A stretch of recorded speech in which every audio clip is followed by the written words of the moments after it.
spot Miguel Palat, who will be the DH today for the starting pitcher, David Kaba.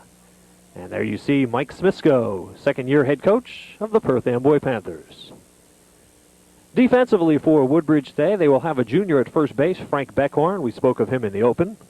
Pete Marinello is over at second base. Shortstop is a junior, that's Chris Kobolakowicz. And Chris Pachowski is over at third base.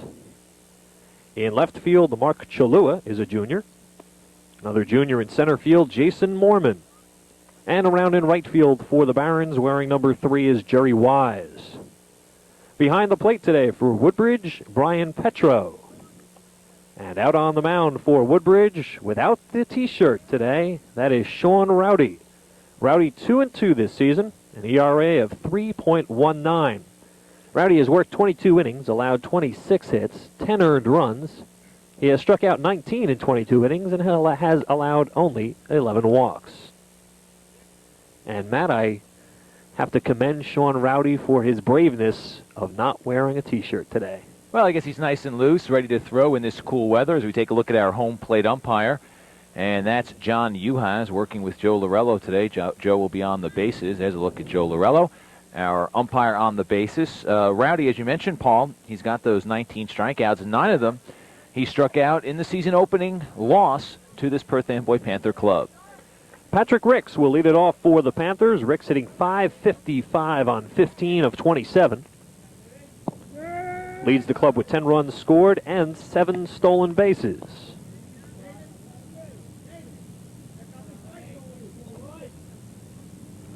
Rowdy will mostly go with a fastball and a curve. Grounded to third. Fielded cleanly by Pachowski. Across the diamond to Beckhorn. 1 up, 1 down. Nice play by the senior at third as he moved quickly to his left. That ball ticketed for the hole, but he's a lanky kid out there at third base, and he was able to track it down, make the easy play. Chris Gennaro will bat in the number 2 spot for the Panthers of Perth Amboy, the junior third baseman. He comes into today's game 8 for 24.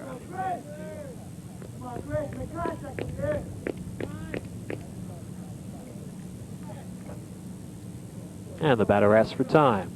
And although it is spelled G-E-N-A-O, it's pronounced Gennaro. First pitch. Swung on and missed on a low one. .333 hitter. He's knocked in 3 runs. Good control at the top of the order. Ricks has only struck out 4 times. Gennaro only 2. That's what you're hoping for from the top of your order. Here's the 0-1. Just missed. You can see the kind of ball that Perth Amboy likes to play. When you look at the statistics for the first 2 hitters, Ricks, as you mentioned, Paul, leads the team in stolen bases. Behind him, Gennaro leads the team in sacrifices. So they like to get Ricks on and move him over quickly and let Solar and Aracena and Rousey do their job. 2-1. Waiting on deck is Alex Aracena.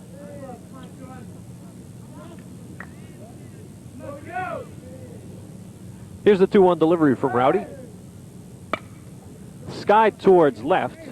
Cholua coming in foul ground, has a lot of room to cover and won't make the play. A lot of foul territory here at Woodbridge Senior High. Good 40 to 50 feet around from the foul lines to the fences, and about the same from the plate to the backstop. A lot of room that the fielders must cover. Gets a little soft close to the fence that marks the end of in play or out of play along the left and right field sides. 2-2 the count right now.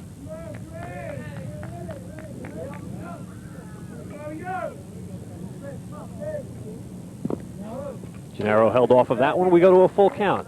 So Gennaro would be the Jay Bell of this team. Bell, the well-known bunter for the Pittsburgh Pirates.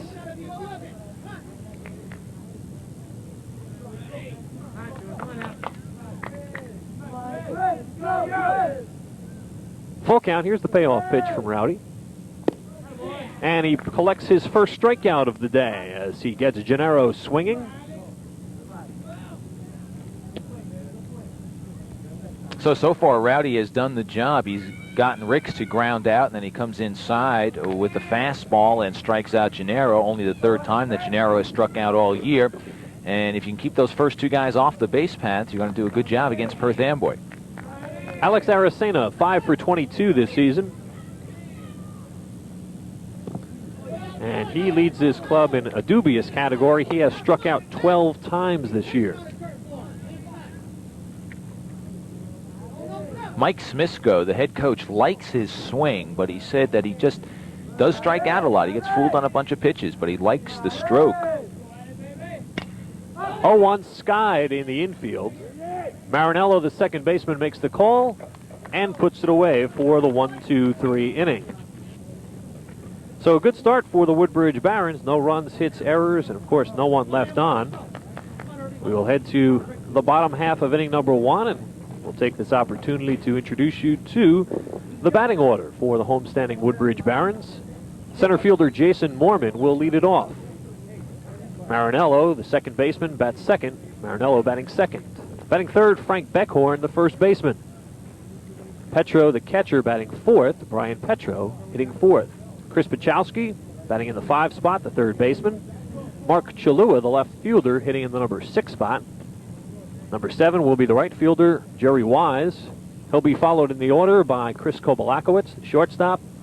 And finally in the number 9 spot, the designated hitter for today's game is Keith Mantz. He is batting for Sean Rowdy. There you see Jim Lammers, the head coach of the Woodbridge Barons, now in his 7th season at the helm of the Woodbridge High School. Checking out the defense for the Panthers, Danny Serrano is over at first base. Sophomore second baseman is Odalis Rodriguez. Irving Lozado is the shortstop for the Panthers. And Chris Gennaro is the junior third baseman. Junior left fielder, Patrick Ricks. Young man we've spoken about often, Willie Solar, is out in center field. And around the right field, another senior, Brenton Rousey.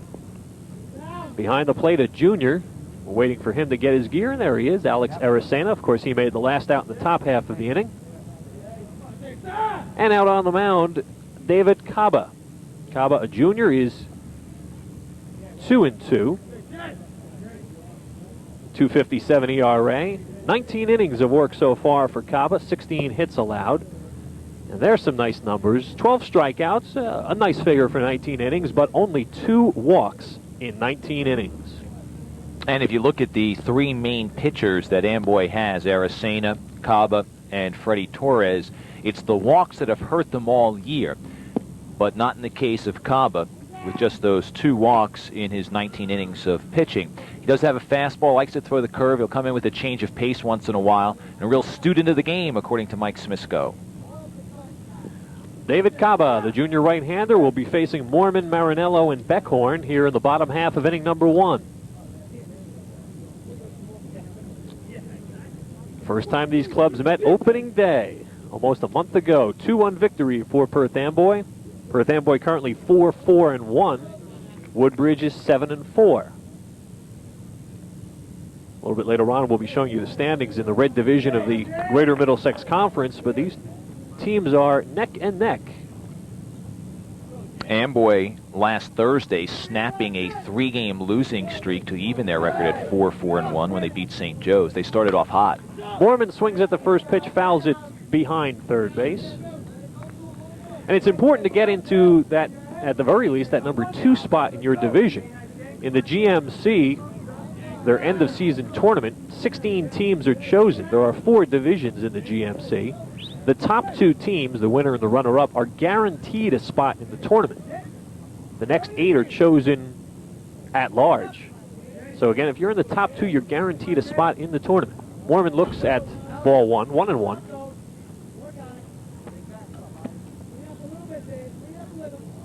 Actually, Matt, for Perth Amboy, it was a 4-game non-winning streak. They had tied Carteret as they started out at 3-1, then they tied Carteret, dropped 3 in a row. Here's the 1-1 from Kaba. Too high for Mormon.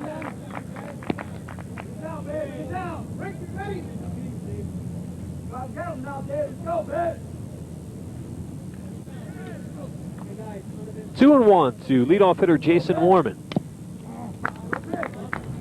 Little bit in front of that curveball.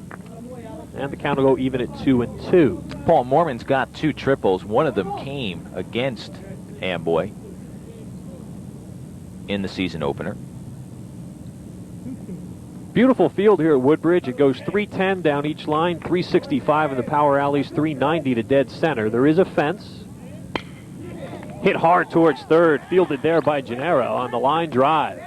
So Mormon ripped it to third, but Gennaro snags it out of the air for the first out.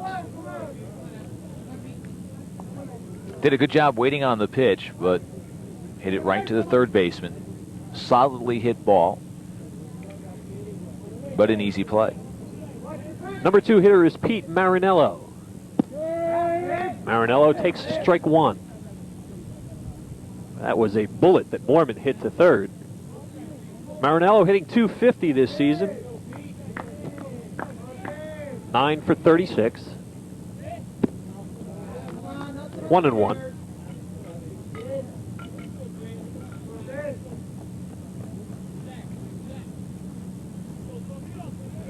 Marinello is tied for the team lead in walks with 7. Free swinger there, fouls it back. 1-2.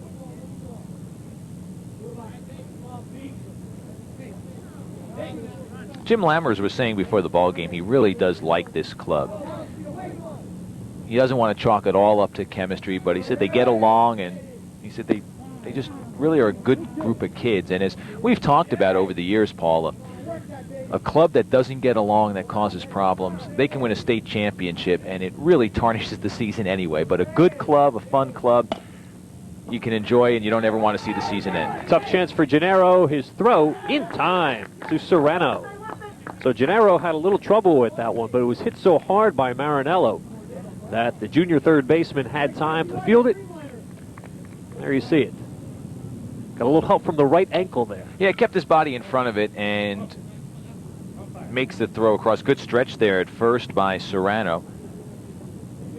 2 up, 2 down for Frank Beckhorn, and yes, that's a legitimate .500 batting average. 17 for 34 this season.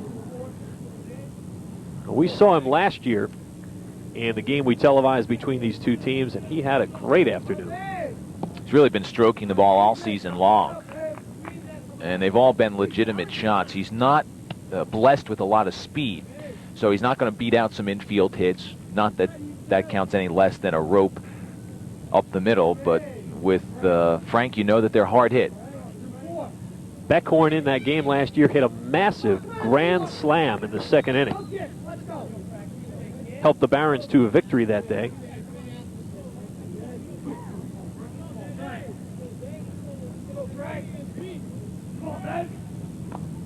Here's the 2-0. Grounded hard towards short. Lozada to Serrano. And each team goes 3 up, 3 down. 1 inning in the book. Scoreless game here at Woodbridge High. We'll be back.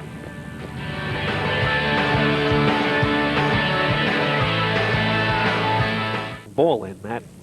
Well, it's about time. We started and stammered and stuttered, and we just haven't been able to get it in. Mostly it's been a weather problem, as it has been a rather wet spring. But we're happy that now, at the end of April, we can get our first game in. I don't think it would be the same, though, if it was sunny out today. I mean, it had to be overcast and just put that little bit of doubt in our minds as to whether or not the rain would hold off. But the forecast is that it will hold off. We may get a sprinkle, but hopefully it will hold off for the day. A shot of that gentleman there is Mike Smisko, the second-year head coach at Perth Amboy. He's assisted by Steve Rubin, who's manning the third base coaching box. Mike, a Perth Amboy native, 2-time All-State player back in the late 50s, went out to San Jose State for a year, came back after that 1 year and said, hey, Dad, I want to play pro ball, and signed a contract with the Giants. Made it all the way up to AAA. Willie Solar leads it off. Solar hitting .517. How good is Willie Solar? First game against St. Joseph's this year. Bases loaded, last inning. He drew an intentional walk. St. Joe's was up by 5. They figured, why get hurt by a possible grand slam? They walked Solar intentionally. Good reason. He is a great hitter.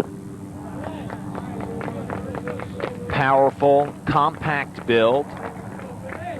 Stands at 5'10", 198 pounds.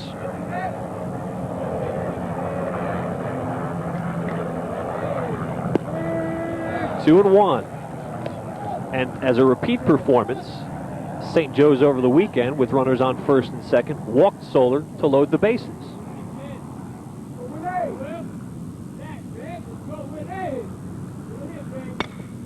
Grounded towards second, Marinello.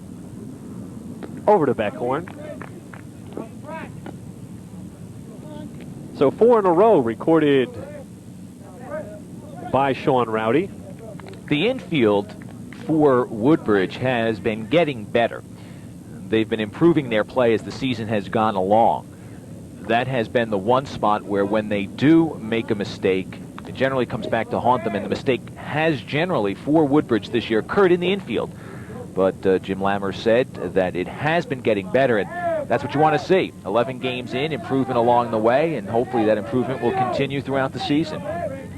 Right fielder Brenton Rousey steps in. Rousey's first pitch swinger, fouls it back, it'll go over the screen.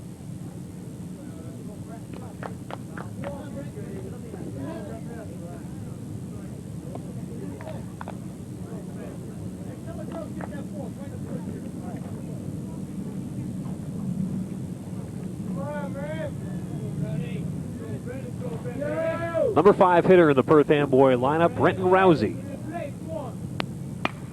Swings at the second pitch, drives it deep to right. Jerry Wise, however, right in his spot, puts it away.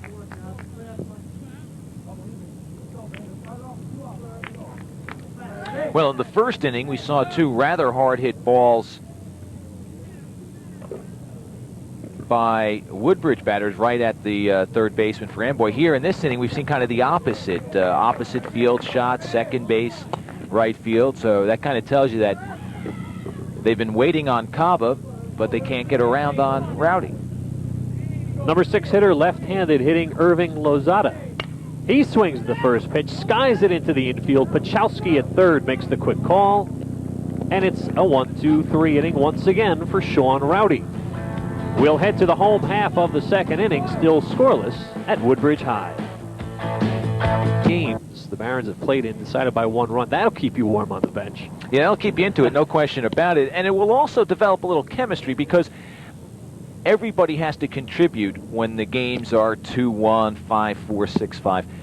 Everybody has a say in whether or not you're going to win or lose. So many things have to go right. So everybody can go home and tell their mom and dad and girlfriends that they helped the team win today. And that helps build chemistry. And we talked earlier how Jim Lammer said that this team gets along and they're fun to be with and he's having a good time with them. Well, that in large measure is the reason. There's that tightness that comes from winning, but also from winning tight games. Again, everyone's got to come to play. Everybody's got to be ready. Everybody has a say. Their first 7 games were all 1-run decisions. Then they defeated Sayreville 7-3. Couple more 1-run games, and then, boy, Jim Lammers doesn't want to think about Saturday's game. 5-4 lead right here against Edison, going to the top of the 7th, and Edison hung a 12 on them. Yeah, the wheels fell off the Baron wagon. So again, they were staring another 1-run game right in the face, on this time on the positive side with that 5-4 lead, but it fell apart in the 7th. Petro, Pachowski, and Chalua for the Barons here in the bottom half of inning number 2. I'm Paul Spahala, with me, Matt Lachlan. First pitch swinging, grounded to Lozado, and he plays it to Serrano. So Lozado with 2 consecutive assists, as Petro, first pitch swinging, grounds out to the shortstop. That'll bring up one of the 2 lefty bats in the Woodbridge order, Chris Pachowski. Pachowski bats left, throws right as the third baseman. Hitting .310 on 9 of 29. He has also drawn 7 walks. He and Marinello share the team lead. Pachowski, a good basketball player during this past winter, averaged in double figures.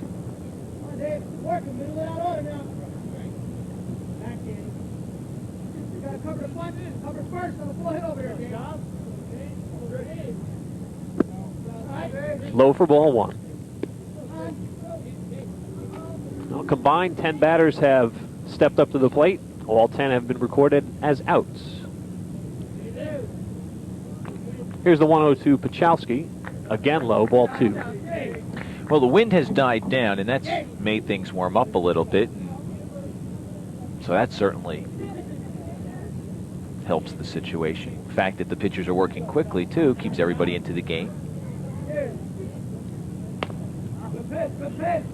Ray Miller, pitching coach for the Pittsburgh Pirates, has his 3 rules of pitching. Number 1, work fast. The others being throw strikes, change speeds. But I always love a pitcher who works fast. Helps the defense behind you. Here's the 2-1. Hit hard. Rodriguez at second to Serrano. And now 5 in a row recorded by David Caba. And with the exception of that line drive by Mormon, they've all been ground ball out. So he's keeping the ball down. A couple of hard hit balls in the first inning, as we mentioned earlier, but for the most part, they've been ground ball outs. And even that line drive didn't get too far off the ground. It was about waist high. Junior left fielder Mark Chalua steps in the number 6 position. Slight delay while Alex Aracena does some work on his shin guards.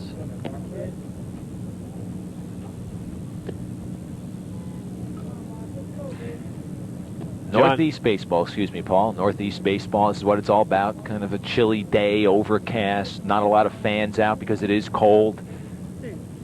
Eddie Ford, who we've had on a couple of programs on TV3, a scout with the Milwaukee Brewers, says that's one of the arguments he uses when he puts his names in with whatever team he happens to be employed by at the time. At this point, it happens to be the Brewers, but he said, hey, Northeast baseball, I talk about it all the time. You got to have some guts to play.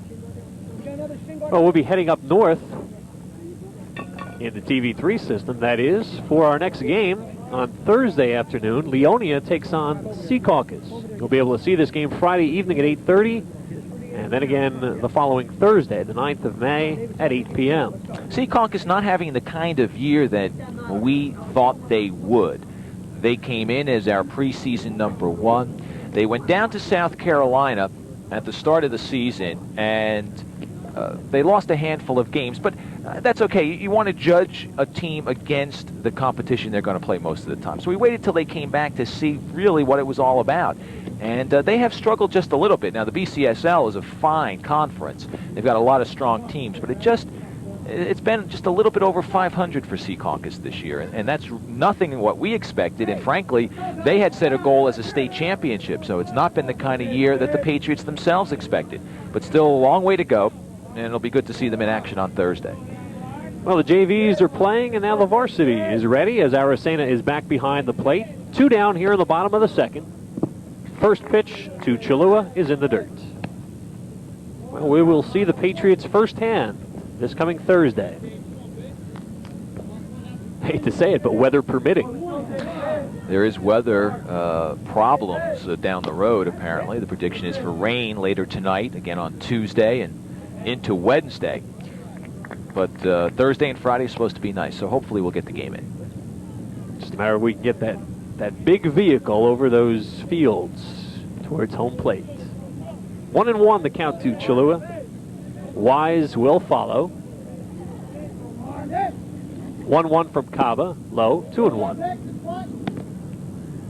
Jerry Wise studying David Caba from the on-deck circle.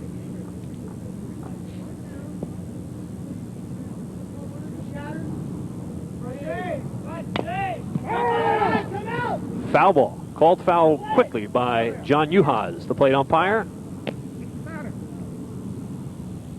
It hit Chalua while he was in the batter's box. So the count will go to 2-2. Yeah, it went off his foot.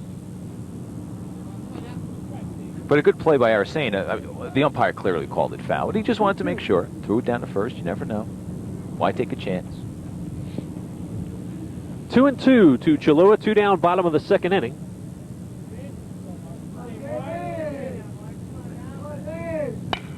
Hit hard towards third. It is a foul ball. Foul ball called by John Uhas. Ricks will chase it down, but we'll do the 2-2 all over. Kamba is not overpowering, so if you can wait him out, lay off some of those low pitches that he's been inducing batters to hit into ground balls, you might be able to wait on a pitch that he'll bring in to your hitting zone and be able to get around on it. Chalua, a junior, one of 4 in the starting batting order for Jim Lammers. And again, the 2-2. Almost got him to think about the curveball. That one's high, full count.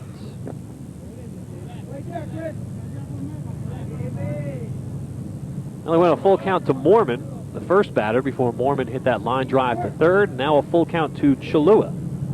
Here's the payoff pitch. Sky towards center field, Soler coming in.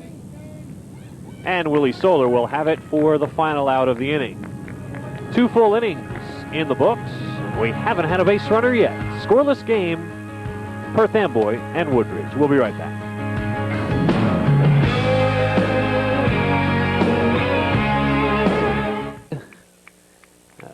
Maybe 1 or 2 were caused by TV3 vehicles, but certainly we didn't risk that big boat coming down. Well, that's the big vehicle you were talking about earlier when we were talking about our ability to get that vehicle across some of the fields in Secaucus and be able to do the game. So that's why it's not only critical. I guess, you know, some people, in fact, Ray Korn was telling me the other day. Don't close that door. He was saying that he tuned in to watch games on TV3 like 4 times and wound up not seeing anything because we have been rained out.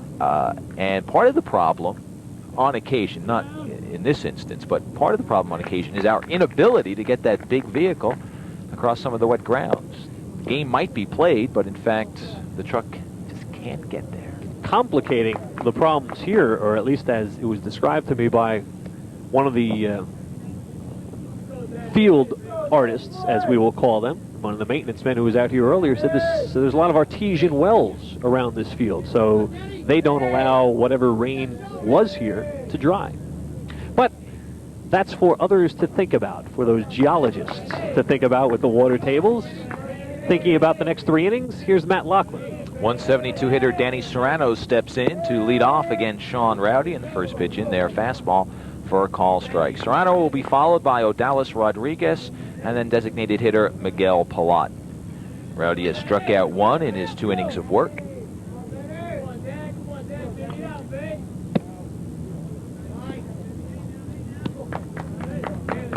Serrano, the senior first baseman.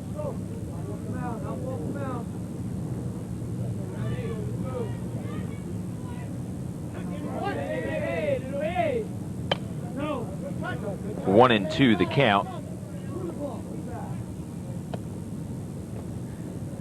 Of the 6 outs, 3 in the air, 2 on the ground, 1 strikeout for Rowdy. Odalis Rodriguez waiting on deck.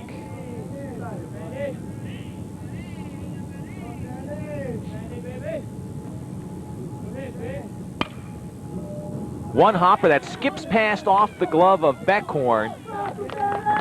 And on it first is Serrano. Hard hit ball that Beckhorn tried to olay a little bit. And it skipped past him off his glove. And by the time Marinello could track it down, on it first was Serrano. Hard hit ball.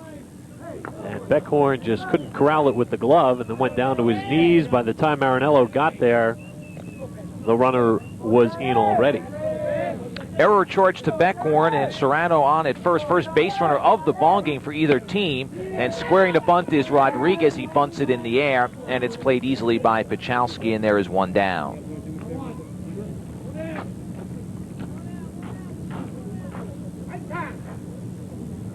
So Rodriguez being asked to move the runner over, could not get the job done as he popped it to Pachalski.